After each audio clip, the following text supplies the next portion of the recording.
Oramos. Señor, te damos gracias porque tú eres bueno. Gracias, Señor, por tu amor, por tu misericordia, por tu presencia en nuestras vidas. Gracias, Señor, por todas las bondades que derramas sobre nosotros. Padre, te agradecemos también por la oportunidad que nos das de estar aquí reunidos en tu nombre, Señor, reunidos en tu casa, por la bendición, el privilegio de poder alabarte, de poder bendecir tu nombre. Señor, gracias por este hermoso día, por el clima que nos regalas. Gracias, Señor, por tu fidelidad en nuestras vidas.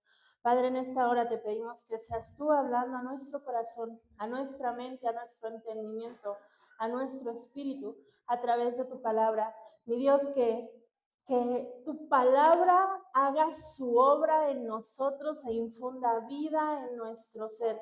Prepara cada corazón, Señor, a cada persona que está en este lugar como buena tierra para recibir la semilla de tu palabra. En el nombre de Cristo Jesús. Amén y amén. Bien, pues me llamo Alejandra Castro, por si no me conocen. Soy hija del pastor Alejo, la pastora Rosita, directores y fundadores de esta casa ministerial. Y el día de hoy me toca compartir con ustedes la palabra de Dios. Nosotros como familia tenemos por tradición predicar en el domingo más cercano a nuestro cumpleaños, o si cae el mero día de nuestro cumpleaños, algún servicio martes, viernes o domingo, predicar en ese día, porque creemos que la mejor manera de celebrar la vida es cumpliendo el propósito por el cual te fue entregada la vida. Entonces, el día de mañana estaré cumpliendo 34 años y hoy es mi día como de predicar el día más cercano a mi cumpleaños, así que creo que es un día muy especial para mí y es por eso que escogí este tema acerca de un Dios fiel. El día de mañana estaré cumpliendo años y puedo ver cómo en mi caminar en estos 34 años la fidelidad de Dios se ha hecho presente en mi vida cada día, cada año, cada temporada, cada etapa, y ya voy a llorar. De verdad que creo que si hace 10 años o digamos hace 14 años que regresé al Señor y empecé a congregarme fielmente y me reconcilié con Dios, alguien me hubiera dicho, cuando estés cumpliendo 34 años, vas a estar predicando a Dios, vas a estar sirviendo a tiempo completo, vas a haber vivido esto y esto y esto que Dios te va a dar. Yo no lo creería, yo diría, no lo creo, lo dudo un poco, pero el día de hoy puedo ver hacia atrás, puedo ver todas las bendiciones, las provisiones que Dios me ha dado, las oportunidades, y estoy agradecida con mi Padre. Y es por eso que el día de hoy quiero hablarte acerca de la fidelidad de Dios. Cuando nosotros escuchamos hablar de grandes hombres o mujeres de Dios, siento yo que nos los imaginamos con mucha grandeza.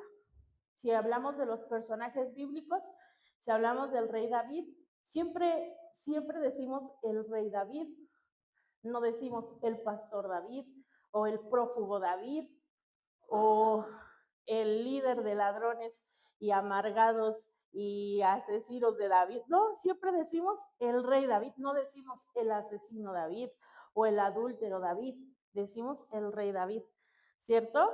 Cuando hablamos de Pablo, decimos el apóstol Pablo. Nunca nos referimos a Pablo como, el asesino de cristianos Pablo. No, siempre es el apóstol Pablo. Entonces creo que cuando hablamos de hombres o mujeres de Dios, no solo de la Biblia, sino hombres que quizá en su caminar con Dios marcaron la historia de la fe o alcanzaron a tener ministerios muy grandes. Cuando pensamos en ellos, quizá los vemos en grande, ¿no? Y a veces podemos llegar a creer una mentira de que ellos han tenido buenas vidas, vidas perfectas y que todo se les dio de manera demasiado sencilla para llegar al punto en el que se encuentran.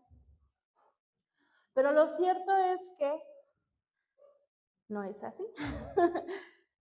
¿Qué sostiene e impulsa a los hombres de Dios? La fidelidad de Dios. Eso es lo que los sostiene y lo que los impulsa. Cuando nosotros estudiamos testimonios de hermanos en la fe, que quizá Dios los ocupó para alcanzar un lugar específico, para llegar a un ministerio de cierta cantidad de gente, y escuchamos su testimonio y sus historias, vemos que ellos pasaron por grandes procesos de aflicción, de escasez, de necesidad, algunos de persecución. ¿No? Por ejemplo, nuestros hermanos en la fe que están en Medio Oriente o en aquellos países donde el Evangelio está eh, prohibido, donde existen las famosas iglesias subterráneas que literalmente son construcciones debajo de la tierra donde la gente se reúne y entra por túneles de manera clandestina para poder escuchar la palabra de Dios, para poder adorar al Padre, para poder congregarse con sus hermanos en la fe. Y uno puede llegar a admirar a esos hombres que dice, wow, ese hombre está ahí llevando el evangelio y, a un lugar inalcanzado y se mencionan tantos libros. Libros hablan acerca de lo que él hizo y así, ¿no? Entonces lo podemos llegar a ver como algo muy grande, como muy admirable. Pero lo cierto es que detrás de esa historia hubo quebrantos, procesos, persecuciones, muchos hermanos vivieron en la cárcel, muchos llegaron a morir a causa del evangelio, los que llamamos los mártires del evangelio, ¿cierto? Entonces, ¿qué sostiene e impulsa a estos hombres de Dios? La fidelidad de nuestro Padre, la fidelidad de Dios. Vamos a leer Deuteronomio 7:29, por favor. Muy bien, dice así. Reconoce, por lo tanto, que el Señor tu Dios es verdaderamente Dios. Él es Dios fiel, quien cumple su pacto por 1000 generaciones y derrama su amor inagotable sobre quienes lo aman y obedecen sus mandamientos. Este solo es uno de los muchísimos versículos que hay en la Biblia que hablan acerca de que Dios es un Dios fiel y que Él cumple su pacto, cumple su palabra, cumple sus promesas. Vamos a leer Lamentaciones 3,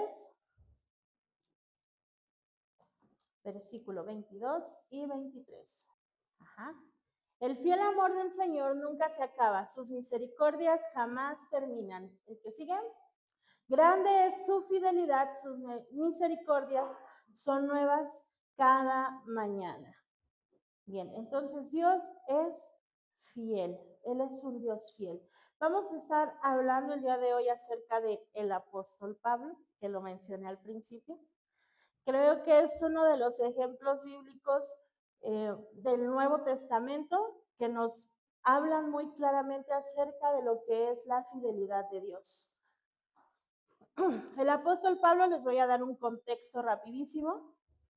Era un hombre fariseo, un hombre que era estudiado en la palabra de Dios. Era muy diestro con la palabra de Dios.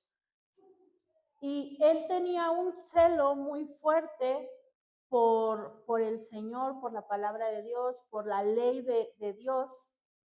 Y entonces, cuando el cristianismo empezó a crecer, cuando los discípulos de Jesucristo empezaron a llevar el evangelio a las aldeas, a los pueblos, a las ciudades de alrededor de Jerusalén, los líderes religiosos judíos estaban en contra de que esto sucediera. Y Pablo, que tenía un celo muy fuerte hacia la palabra de Dios y que creía que lo que ellos predicaban eran blasfemias y que iba en contra de la tradición judía, hizo todo lo que tenía a su alcance para poder detenerlo. Entonces, con el poder que él tenía, pidió una, ¿han escuchado eso de licencia para matar? Pablo pidió una licencia para matar. Él pidió un permiso para poder ir a los lugares donde se reunían los cristianos, sacarlos de ese lugar y apedrearlos, porque a su parecer ellos estaban haciendo algo en contra de la ley de Dios y a su parecer lo que merecían estas personas era morir. Entonces, yendo de camino a Damasco, para cumplir como que con esta carta que él había pedido, el Señor se encuentra con él, lo confronta. Jesús mismo se le aparece en el camino y fue como una luz tan brillante, resplandeciente, que Pablo se quedó ciego por la luminosidad de Cristo. Y él escuchó la voz del Señor que le dijo: Pablo, ¿por qué me persigues? Bueno, le dijo Saulo, porque ese era su antiguo nombre, ¿no? Saulo, ¿por qué me persigues? ¿Por qué persigues a mi iglesia? Cuando él tuvo este encuentro con el Señor, hubo un cambio en él. Hubo lo que nosotros conocemos como arrepentimiento, metanoia, un cambio de mente, un cambio de pensamiento, un cambio de perspectiva. Eso sucedió en Pablo. La Biblia dice que él estuvo 3 días en ayuno. Y cuando yo pienso en esa parte, solo en ese versículo que habla de esos 3 días de ayuno en Pablo, yo pienso, ¿qué habrá pasado en el corazón y en la mente de Pablo durante esos 3 días? ¿Qué habrá sucedido? ¿Qué estaba pasando en su espíritu, en su alma, en sus pensamientos durante esos 3 días? Porque acababa de ser confrontado por Jesús, pero su pasado no había forma de cambiarlo. Entonces Pablo está en un lugar apartado, en ayuno, durante 3 días. El Señor le habla a un hombre llamado Ananías, un hombre de Dios. Le habla y le dice: vas a ir a tal lugar, a tal calle, a tal casa, y ahí vas a encontrar a Saulo y vas a orar por él para que reciba al Espíritu Santo, porque yo tengo planes grandes para él. Y Ananías dijo: Señor, tú no sabes que este es el que anda persiguiendo a los cristianos, donde yo me pare por ahí, cuello para mí, ¿no? Y el Señor le dijo: no tengas miedo, ve, porque yo he apartado a Pablo para algo especial. Le he preparado algo especial. Estoy parafraseando. Entonces Ananías va a donde se encuentra Pablo, ora por él. Pablo recobra la vista, dice la palabra de Dios que de sus ojos cayeron como un tipo de escama, como quizá una costra, algo así, se le cayó de los ojos, pudo volver a ver, fue lleno del Espíritu Santo, y a partir de ese momento Pablo cambió su vida, cambió el rumbo de su vida y empezó ahora a predicar a Cristo, a predicar el Evangelio. De ser un perseguidor de la iglesia, alguien que estaba totalmente en contra de Jesucristo, se convirtió en el apóstol Pablo, el escritor de más del 50% del Nuevo Testamento, el que nos dejó doctrinas muy específicas para la iglesia, el que nos dejó cartas como la de Romanos, que nos hablan acerca de la justificación, la redención, la regeneración, el que nos habló con mucha más profundidad acerca del regreso de nuestro Señor Jesucristo, acerca de la regeneración, de la glorificación. Entonces Pablo pasó de ser un asesino perseguidor a convertirse en el apóstol Pablo, que ahora conocemos, y a ser uno de los mayores exponentes del Evangelio en su tiempo. Realmente creo que si nosotros observamos en sus Biblias, aparte de tener los libros del Nuevo y el Antiguo Testamento, a veces también traen mapas, así como este. La mayoría de las Biblias los traen, y muchas Biblias traen el viaje de Pablo a tal lado, el viaje, y cuando tú ves la cantidad de territorio que este hombre abarcó llevando el Evangelio, nos podemos dar cuenta que aún ahora, con los recursos que hay aviones, que hay aduanas, que hay embajadas, son muy pocos los hombres de Dios que han alcanzado a cubrir el territorio que Pablo alcanzó en sus 30 años de ministerio. Entonces, realmente podemos ver la fidelidad de Dios en la historia de Pablo. Y como yo les dije, cuando nosotros pensamos en los hombres de Dios, nos imaginamos sus logros, hablamos de lo que alcanzaron, de lo que hicieron, pero muy pocas veces nos fijamos y hablamos de los procesos difíciles que ellos pasaron, que ellos atravesaron. Vamos a leer 2 Corintios 4, 8 y 9. Esta es una carta que fue escrita por el apóstol Pablo. Es Pablo hablando, bueno, escribiendo. Por todos lados nos presionan las dificultades, pero no nos aplastan. Estamos perplejos, pero no caemos en la desesperación. ¿Sí que siguen? Somos perseguidos, pero nunca abandonados por Dios. Somos derribados, pero no destruidos. ¿Sabes? Cuando el apóstol Pablo andaba así, predicando, muchas veces fue encarcelado, le dieron latigazos, lo metieron a la cárcel, intentaron apedrearlo. De hecho, la Biblia habla en alguna ocasión que lo apedrearon y se levantó como si nada y se fue. Y saben, cuando tú estudias cómo era el apedrear a una persona para la cultura judía, no era que iban como que cada uno con una piedrita del tamaño de su mano, se la aventaban y ya se iban. No. Cuando apedreaban a una persona, le lanzaban tantas rocas que quedaban completamente sepultados bajo la roca. O sea, quedaba el montón de piedras y la persona quedaba abajo. Y la Biblia dice que a Pablo lo apedrearon y que él se levantó y dijo, bueno, vámonos a predicar para tal lado porque los hermanos nos están esperando. Entonces él pasó por muchas dificultades, por muchas dolencias, perseguido, golpeado, encarcelado, rechazado.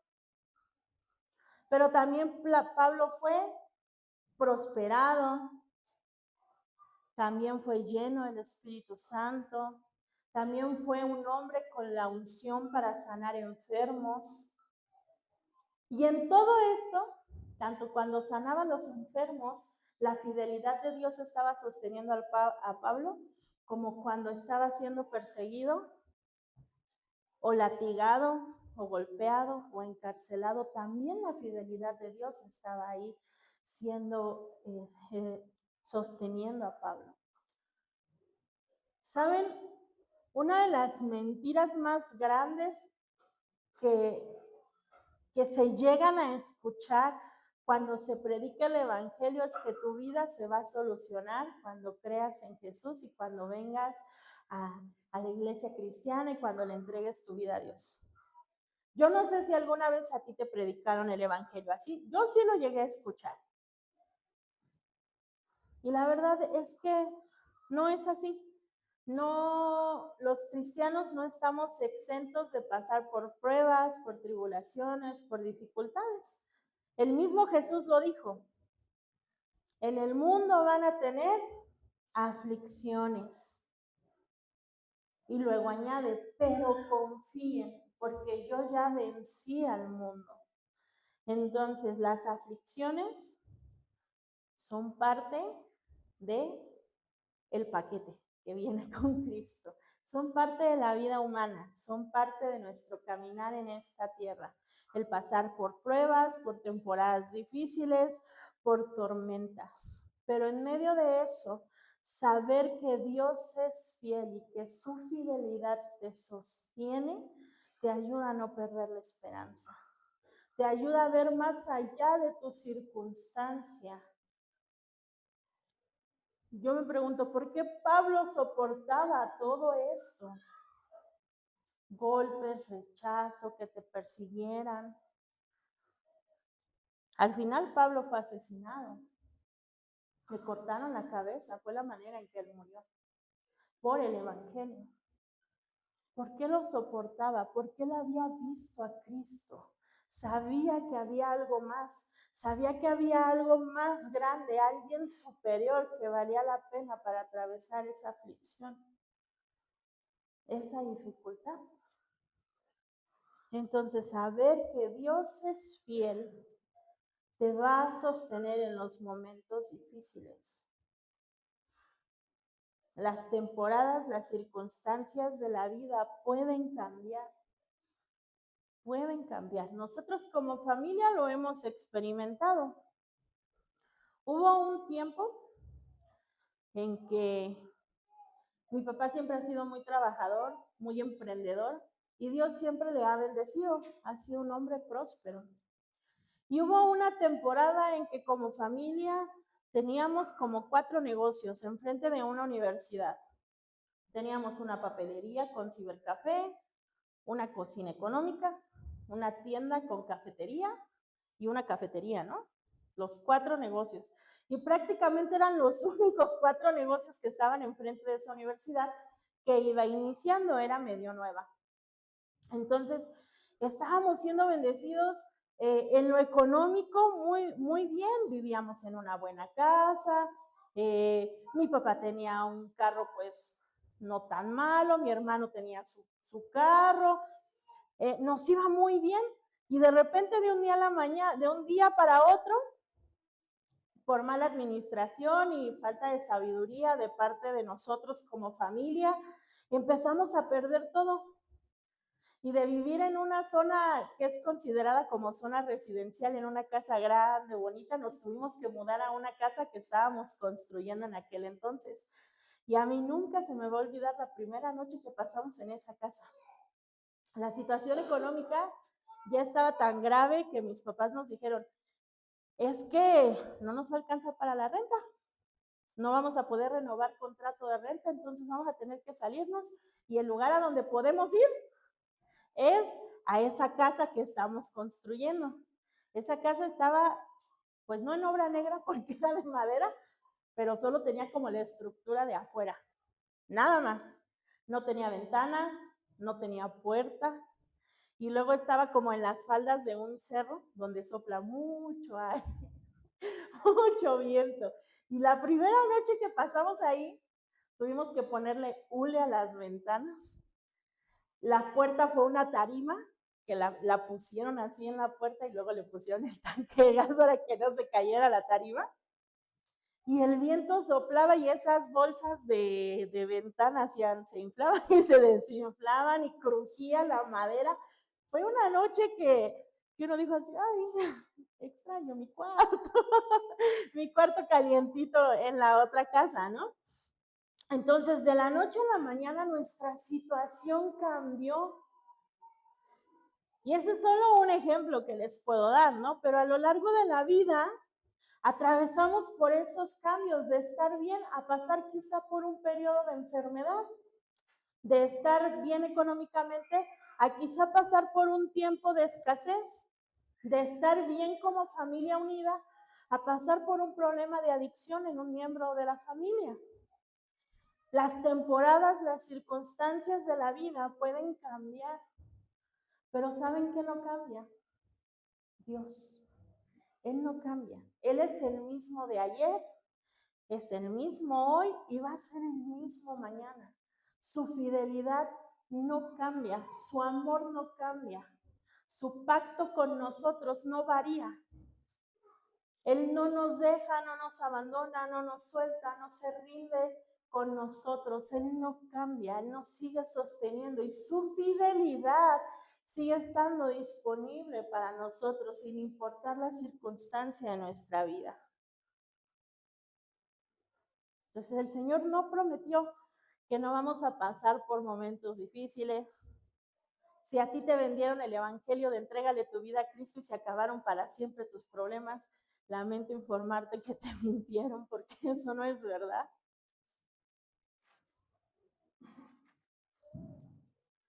El Señor no prometió que no íbamos a pasar por momentos así, pero sí prometió que su presencia iba a ir con nosotros todos los días. ¿Qué dice el Salmo 23? Su bien y su misericordia me seguirán todos los días de mi vida, todos los días. Y eso a mí de verdad me llena de gozo el saber eso, que el bien y la misericordia de Dios, a donde quiera que yo vaya, me están pegando una perseguida. A donde quiera que yo esté, ahí van conmigo, siguiéndome todos los días de mi vida. Entonces, Pablo sufrió muchísimo. Vamos a leerlo. 2 Corintios 11. Esta es parte del testimonio de Pablo. En 5 ocasiones distintas, los líderes judíos me dieron 39 latigazos. ¿El que sigue? 3 veces me azotaron con varas. Una vez fui apedreado. 3 veces sufrí naufragios. Una vez pasé toda una noche y el día siguiente a la deriva del mar. He estado en muchos viajes muy largos, enfrenté peligros de ríos y de ladrones, enfrenté peligros de parte de mi propio pueblo, los judíos, también de los gentiles, enfrenté peligros en ciudades, en desiertos, en mares y enfrenté peligros de hombres que afirman ser creyentes pero no lo son. He trabajado con esfuerzo y por largas horas y soporté muchas noches sin dormir. He tenido hambre y sed y a menudo me he quedado sin nada que comer. He temblado de frío sin tener ropa suficiente para mantenerme abrigado. Vamos a dejarla hasta ahí. Las aflicciones de Pablo. Pasó hambre, pasó desnudez, pasó frío, desiertos, naufragios, lo azotaron, le dieron con varas, lo apedrearon. ¿Qué le hizo no abandonar? La fidelidad de Dios. Quizás alrededor Pablo podría ver la dificultad, pero él sabía que fuera de eso había algo más. Había una promesa que alcanzar. Había algo que él había puesto su mirada en esa meta y dijo, yo voy a llegar, lo que me cueste, yo lo voy a alcanzar, porque es lo que Dios me ha prometido, lo que Dios me ha dado. Entonces, esta parte de aquí no es Pablo quejándose, es dando su testimonio. Él no se quejó, él siempre alabó a Dios y confió en su fidelidad. La Biblia nos habla en alguna ocasión que él estaba en una prisión, en un cepo, o sea, con una madera aquí así, encadenado.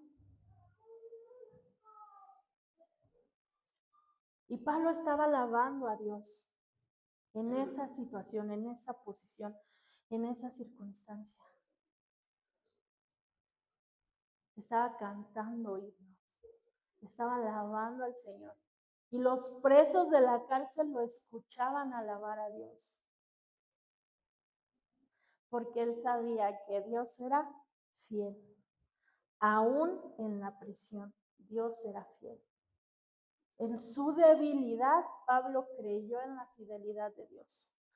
La Biblia nos habla acerca de una oración que él hizo sobre lo que él llama un aguijón en su carne. Algunos estudiosos de la Biblia creen que era algo de salud. Piensan que quizá Pablo había sufrido una enfermedad que no me acuerdo cómo se llama, polio, que deja como las piernas chuecas, algo así. Sí es polio, ¿no?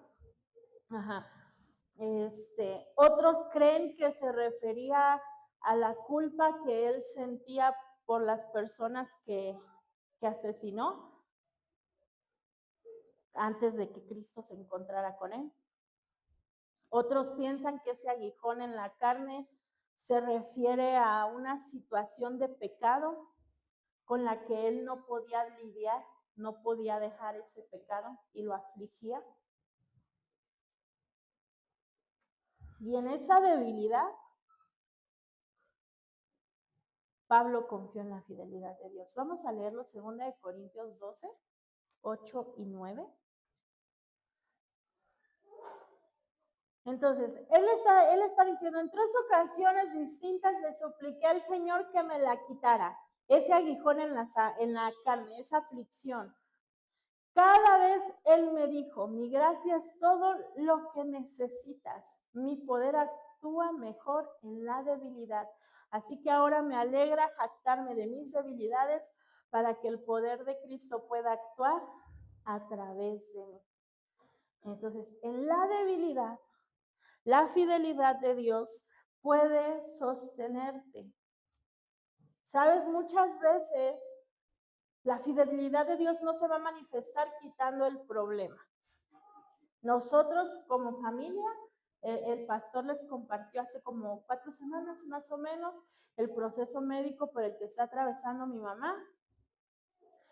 Y oramos cuando ella empezó a sentirse mal, orábamos por cada síntoma. Señor, quítale esta situación, dale energía, infunde vida a su cuerpo.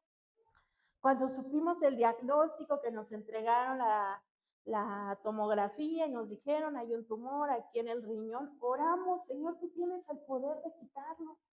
Lo has hecho. Hemos escuchado testimonio de personas que se les desaparecen los tumores y oramos, Señor, sánala, fortalécela. Y no pasó. No fue así.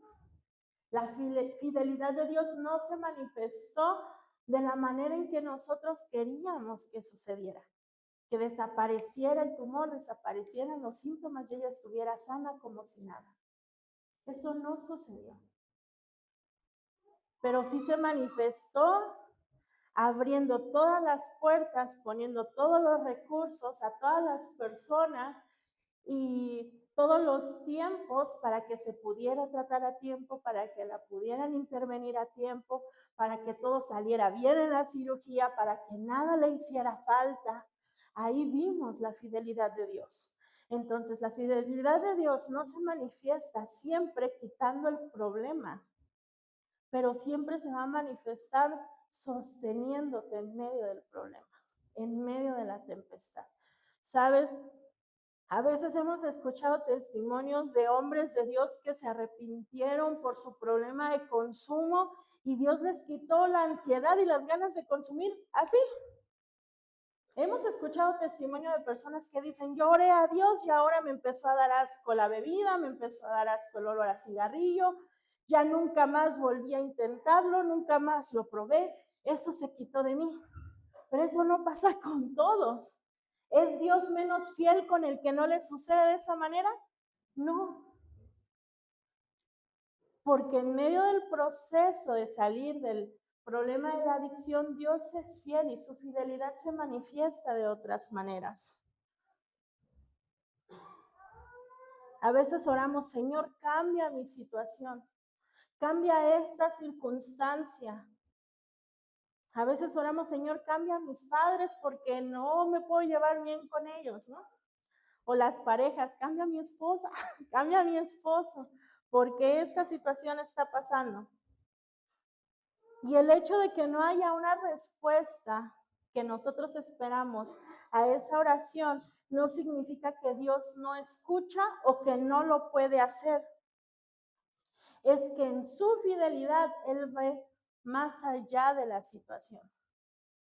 Quizá para Dios sería muy fácil tomar a una persona con problemas de adicción y quitarle de un momento a otro, en un segundo, la necesidad de consumir. Pero, ¿y si esa necesidad de consumir es el síntoma de un corazón quebrantado, de un corazón herido, de un hombre que fue abandonado por su padre, que fue maltratado, que sufrió algún abuso? ¿Y si Dios prefiere sanar eso?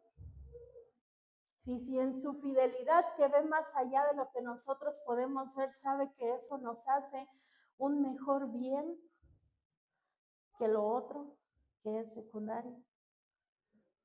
Y si Dios necesita estos 6 meses en la roca para que las familias lo conozcan y puedan ser restauradas, para que su dinámica familiar cambie. Nosotros vemos lo que está enfrente nuestro, pero Dios ve más allá de eso. Y Él sabe lo que es bueno para nosotros. Él sabe lo que nos conviene a nosotros. Y ahí es donde su fidelidad se manifiesta. A veces no como nosotros queremos ni como nosotros esperamos, pero siempre como nosotros lo necesitamos. En lugar de orar, Señor, cambia mi situación, debemos empezar a orar, Señor, cambia mi corazón, cambia mi visión, ayúdame a ver lo que no puedo ver y que tú sí ves. Ayúdame a entender lo que tú sí entiendes. Cambia mi corazón, cambia mi mente, mi forma de ver las cosas. Y su fidelidad se va a manifestar en tu vida. Amén. Entonces, vamos a continuar con la historia de Pablo. Ay, se vuela mi hoja. Segunda de Timoteo 4, 7 y 8.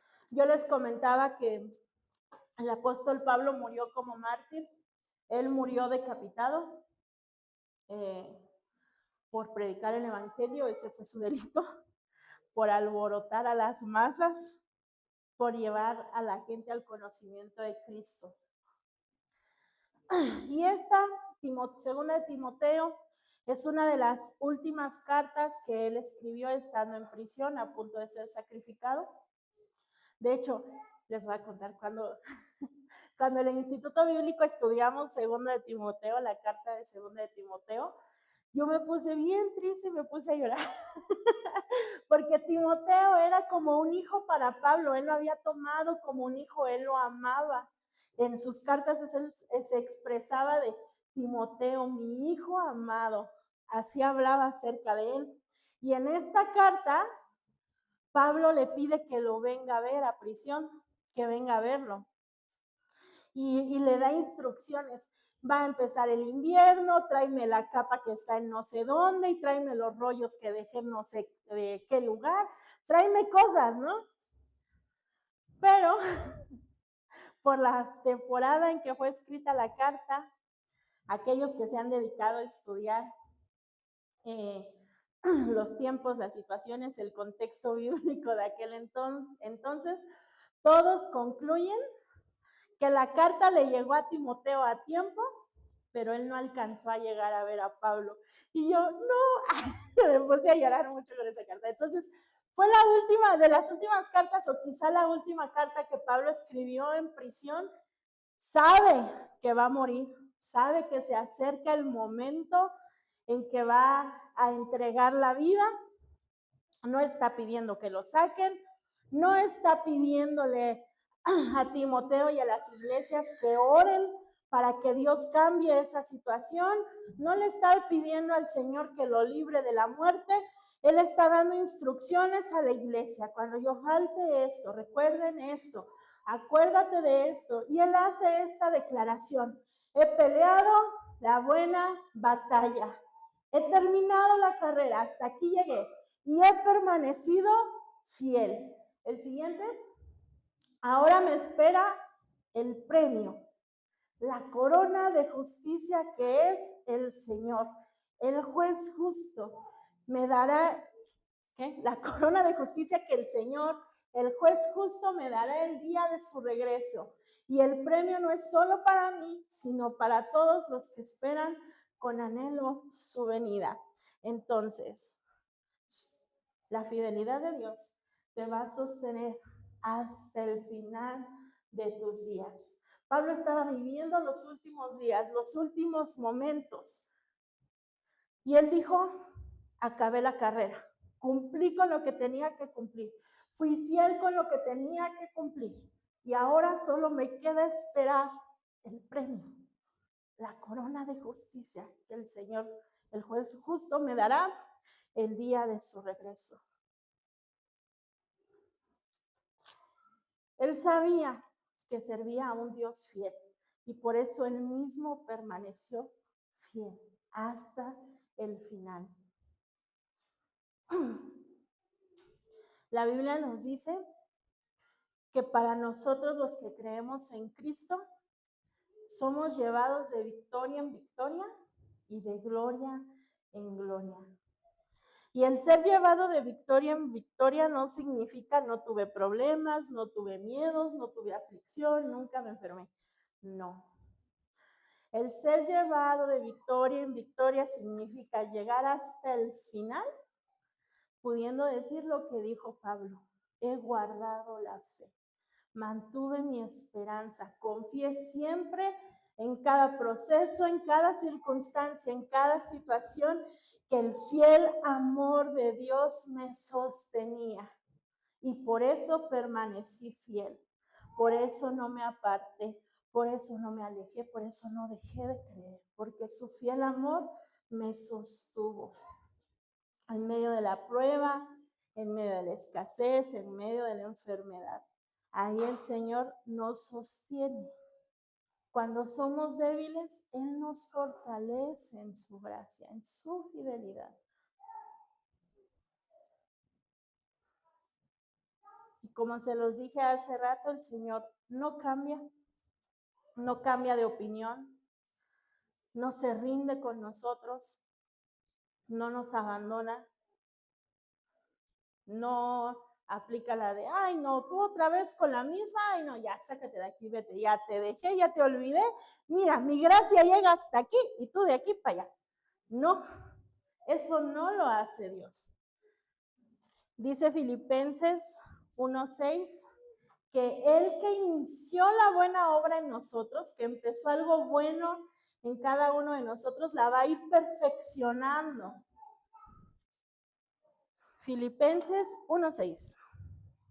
Y estoy seguro que Dios, quien comenzó la buena obra en ustedes, la continuará hasta que quede completamente terminada el día que Cristo Jesús vuelva. ¿Por qué Dios hace esto? Porque Él es fiel. Porque Él sabe lo que escribió acerca de nosotros. Él conoce los propósitos que nos dio, la identidad que puso en nosotros, los caminos que preparó, las buenas obras que Él preparó para que nosotros andemos en ellas. Él las conoce y en su fidelidad nos sostiene hasta que las alcancemos, hasta que las vivamos, porque Él es fiel. Y así como podemos ver en la Biblia un montón de personajes, un montón de historias, un montón de personas que en su tiempo, en su temporada, en su circunstancia, gustaron la fidelidad de Dios, nosotros la podemos vivir. Nosotros podemos experimentarla también. Yo les decía, yo puedo ver hacia atrás en estos 34 años, puedo ver la fidelidad de Dios. Lo puedo ver. Puedo recordar cosas de mi infancia y decir, Dios ahí estaba siendo fiel. Puedo recordar cosas de mi adolescencia y decir, Dios ahí estaba siendo fiel. Y saben algo que yo siempre digo cuando me preguntan mi edad, siempre digo mi edad. Yo nunca uso esa pregunta de ¿cuántos me veo? No, yo digo mi edad porque yo estoy agradecida por cada año de vida. Sé que si llegué hasta el día de hoy es por la fidelidad de Dios. Sé que si estoy viva el día de hoy es porque Dios ha sido fiel conmigo. Y a veces lo digo de broma, a Dios le costó trabajo mantenerme viva hasta acá porque a veces fui muy tremenda, ¿no? En situaciones medio difíciles. Pero Dios ha sido fiel, hasta aquí me ha sostenido, hasta aquí me ha ayudado. Y puedo dar testimonio de lo bueno que es, de lo fiel que es. En medio de las dificultades, en las temporadas buenas, mi vida es un testimonio de la fidelidad de Dios. Y no lo digo por jactarme, que toda la gloria y toda la honra sean para Él. Y esa fidelidad la puedes experimentar tú, la puedes tener tú.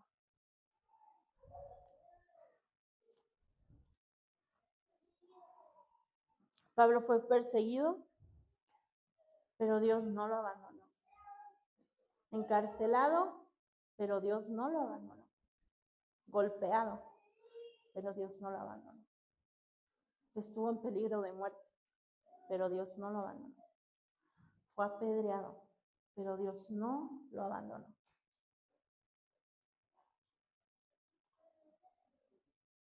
fue sacrificado, pero Dios no lo abandonó.